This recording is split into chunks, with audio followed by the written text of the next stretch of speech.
Buenas noches, colega doctor Juan Cadillo, muy buenas noches. ¿Qué tal, Roberto? Bien, sin duda, la educación en tiempos de pandemia es algo que sinceramente nos tiene preocupados. El aprendizaje escolar está fuertemente impactado por la educación a distancia, sobre todo en las provincias.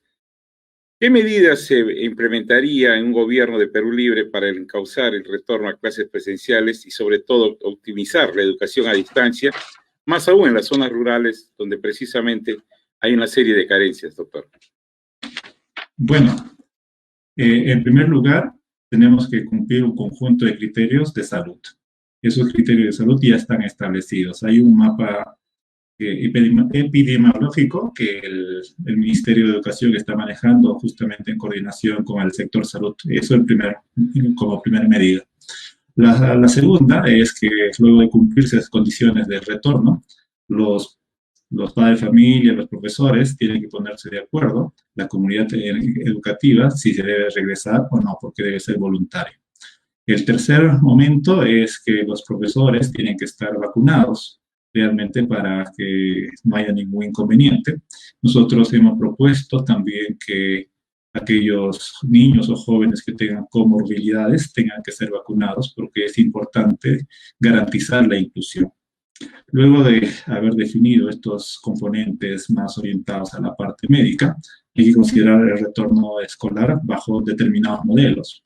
Por lo general, el modelo más utilizado es el modelo de alternancia.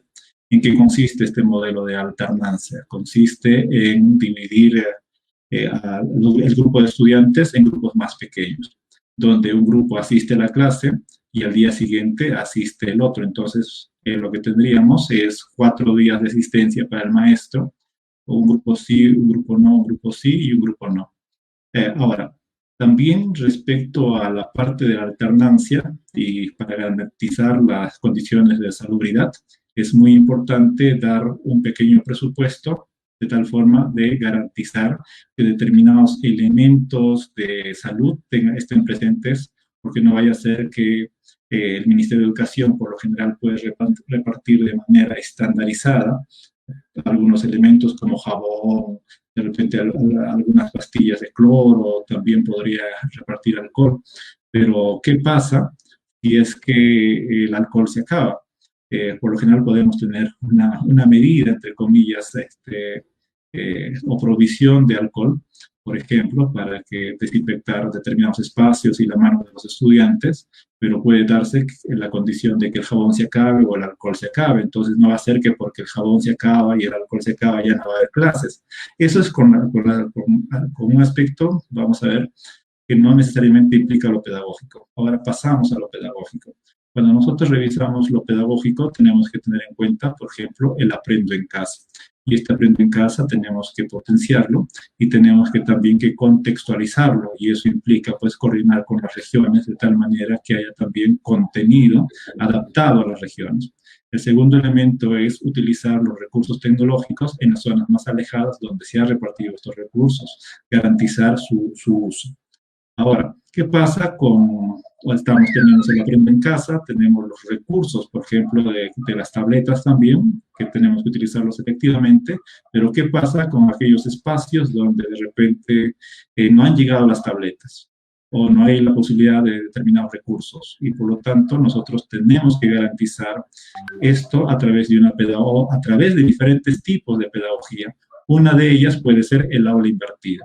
¿En qué consiste el aula invertida? El aula invertida consiste en utilizar contenidos, sean videos o algunos recursos que los estudiantes deben revisar con anterioridad. Luego, cuando están ya en el aula, el profesor aprovecha lo máximo del proceso de forma que empieza a trabajar ejercicios, resolución de casos, problemas, en vez de simplemente estar dictando la clase y luego pues trabajar mediante fichas que pueden ser mediante un soporte digital o también un soporte físico que hay que garantizar para los estudiantes. Eso es lo que, de manera general, lo que le podría decir. De acuerdo, doctor. La agrupación política ha Breve, propuesto por favor.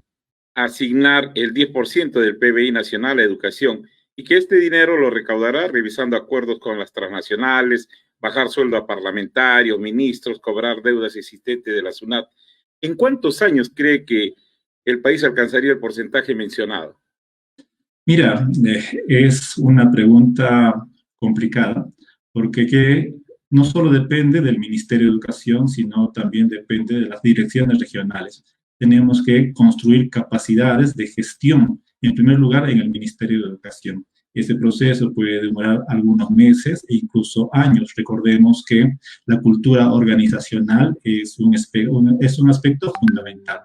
Lo otro que nosotros tenemos que considerar es la formación de capacidades en las regiones, es decir, no es solo el ministerio, es el órgano rector, pero los que implementan son las direcciones regionales y en ese caso también necesitamos un trabajo ahí.